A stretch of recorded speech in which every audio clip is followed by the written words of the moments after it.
Haleluya. Shalom aleihim. Berjumpa lagi dengan saya pada perenungan hari ini, hari Minggu tanggal 19 Juni 2022. Mari kita awali perenungan hari ini dengan tanda kemenangan kita dalam nama Bapa dan Putra dan Roh Kudus. Amin. Akulah roti hidup. Hari raya tubuh dan darah Kristus. Bacaan liturgi hari ini diambil dari bacaan pertama kitab Kejadian 14 ayat 18 sampai dengan 20. Bacaan kedua 1 Korintus 11 ayat 23 sampai dengan 26. Dan Injil Lukas 9 ayat 11b sampai dengan 17. Saudara-saudaraku yang terkasih di dalam kasih Kristus. Hari ini saudara, Gereja Katolik merayakan hari raya tubuh dan darah Kristus. Kita bersyukur kalau Tuhan Yesus kita yang kita sembah telah menyerahkan tubuh dan darahnya sebagai makanan dan minuman bagi kita yang percaya akan Dia, saudara.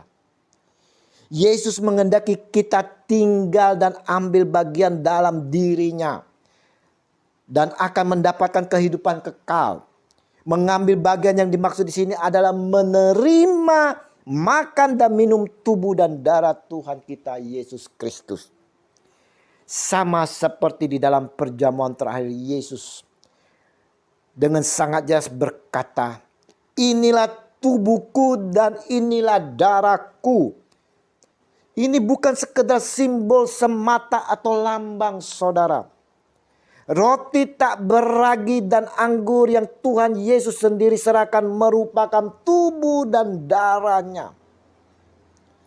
Maka kita harus mengamini, saudara, dan mengimani dengan makan tubuh dan minum darahnya. Maka kita akan dipulihkan, disembuhkan, dan dihidupkan, saudara. Bayangkan, saudara, kalau menjamah jumbai jubahnya saja kita sembuh. Apalagi kita makan tubuhnya dan minum darahnya yang bersatu dengan jiwa dan raga kita, saudara. Maka kehidupan akan kita peroleh. Kehidupan kekal, keselamatan akan kita peroleh di dalam nama Tuhan kita Yesus Kristus.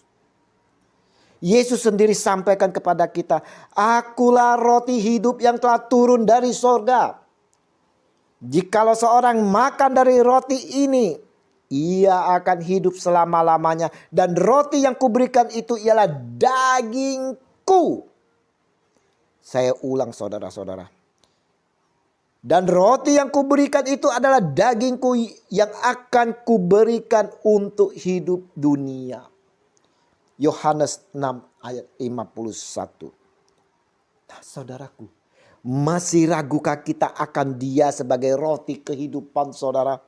Masih ragukah kita akan roti dan anggur yang telah dikonsekrasikan setiap kita mengikuti perayaan Ekaristi, saudara? Itu sungguh-sungguh tubuh dan darah Yesus, saudara. Sekali lagi, saudara, perlu saya ingatkan bahwa ini bukanlah sekedar simbol ataupun lambang belaka, saudara. Tetapi ini sungguh-sungguh nyata tubuh dan darah Yesus yang memberikan kehidupan, kesembuhan dan keselamatan bagi kita yang percaya dan menerimanya. Seperti yang telah berkali-kali saya sharingkan. Di saat saya di ruang ICU dengan tensi 60/39 dengan kesadaran sangat minim sekali, saudara. Saat menerima perjamuan kudus yang diberikan oleh suster biara. Saat hosti yang sudah dikonsekrasikan itu menyentuh lidah saja. Belum saya kecap, belum saya santap, hanya menyentuh saja di lidah saya, saudara-saudara. Tensi saya di monitor langsung menunjukkan angka 120/100. Oh, haleluya, puji Tuhan. Kita harus bersyukur bahwa Tuhan Yesus begitu mengasihi kita dengan menyerahkan tubuh dan darahnya yang merupakan makanan dan minuman kehidupan untuk kita santap agar kita memperoleh kehidupan dan keselamatan. Setiap minggu bahkan setiap hari, saudara-saudara, kita diundang di dalam perjamuan Ekaristi perjamuan kudus untuk menyambut tubuh dan darahnya sebagai peringatan akan Dia. Inilah yang dikatakan Paulus dalam bacaan kedua. Dan sesudah itu ia mengucap syukur, katanya. Ia memecah-mecahkannya dan berkata, inilah tubuhku yang diserahkan bagi kamu. Perbuatlah ini menjadi peringatan akan daku. Demikian juga ia mengambil cawan. Sesudah makan lalu berkata, cawan ini adalah perjanjian baru yang dimeteraikan oleh darahku. Perbuatlah ini setiap kali kamu meminumnya menjadi peringatan akan daku. Sebab setiap kali kamu makan roti ini dan minum cawan ini, kamu memberitakan kematian Tuhan sampai Ia datang. 1 Korintus 11 ayat 24 sampai dengan 26. Yesus sendiri juga katakan, katanya, inilah tubuhku yang diserahkan bagi kamu. Perbuatlah ini menjadi peringatan akan aku. Demikian juga dibuatnya dengan cawan. Sesudah makan ia berkata, cawan ini adalah perjanjian baru oleh darahku yang ditumpahkan bagi kamu. Lukas 22 ayat 19 sampai dengan 20. Nah, saudara-saudaraku yang terkasih, adakah kerinduan di dalam diri kita, saudara, untuk berjumpa Yesus Tuhan kita secara khusus, secara pribadi, saudara? Adakah kita merindukan, saudara, di mana kita mau menyelam bersatu bersama Tuhan kita Yesus Kristus? Adakah kerinduan dari kita untuk tinggal dan ambil bagian dalam dirinya akan mendapat kehidupan kekal? Pertanyaannya, saudara, di hari raya tubuh dan darah Kristus ini, bagaimana sikap kita terhadap roti yang tak beragi, hosti yang telah dikonsekrasikan, yang telah diserahkan kepada kita sebagai santapan dan minuman ini? Adakah keraguan dari kita, saudara-saudara? Atau kita berpikir, aduh, ini hanya simbol, ini hanya lambang saja. Oh no, saya katakan tidak, saudara. Bahwa roti, hosti yang tak beragi yang telah dikonsekrasikan di dalam perayaan Ekaristi, sungguh-sungguh nyata Tuhan Yesus hadir. Dan itulah tubuh dan darahnya yang diserahkannya kepada kita. Yesus telah memberikan makanan bagi kita. Bahkan di dalam pelayanannya, saudara-saudara, kita melihat Yesus pun memberi makan orang banyak yang mengikutinya. Dan dengan mendengarkan firman-Nya di dalam pengajaran-pengajarannya. Karena masih banyak orang mencari kerajaan sorga. Dan mereka juga membutuhkan makanan serta membutuhkan kesembuhan, saudara. Namun waktu itu para murid tidak peka. Justru mereka meminta kepada Yesus, suruhlah orang banyak itu pergi. Supaya mereka pergi ke desa-desa dan kampung-kampung di sekitar ini untuk mencari tempat penginapan dan makanan.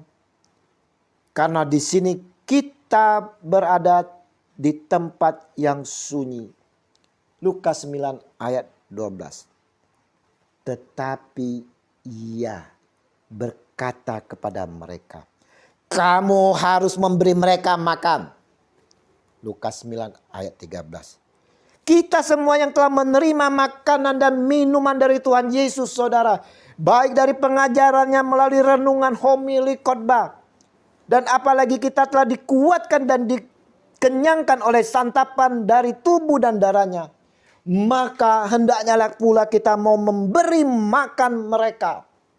Yesus mau apa yang telah kita terima tidak stop hanya pada diri kita, tetapi kita mau juga salurkan kepada mereka yang membutuhkan, saudara. Perenungan hari ini di dalam perayaan Hari Raya Tubuh dan Darah Kristus mau mengingatkan kepada kita semua bahwa Yesus Kristus Tuhan kita telah menyerahkan nyawanya bagi kita saudara. Bahkan tubuh dan darahnya diserahkan kepada kita untuk keselamatan dan kehidupan kita. Selayaknya lah kita mau ambil bagian untuk selalu mengenang akan kematian Tuhan Yesus melalui perayaan Ekaristi seperti hari ini. Dan selalu menyambut Dia agar Tuhan Yesus boleh selalu hadir di dalam kehidupan kita dan menyatu di dalam diri kita. Dan kasih-Nya selalu mengalir di dalam kehidupan kita. Tuhanku, buatlah aku menjadi lebih percaya lagi akan Dikau dan lebih dalam lagi mengimani Engkau.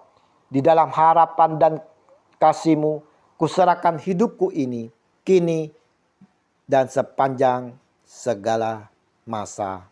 Amin. Dalam nama Bapa dan Putra dan Roh Kudus. Amin. Selamat merayakan Hari Raya Tubuh dan Darah Kristus. Mari kita persiapkan hati bersama keluarga untuk menyambut Dia, Tuhan kita Yesus Kristus, di dalam perjamuan Ekaristi. Dan terimalah perutusan karena kita diutus. Shalom Aleichem.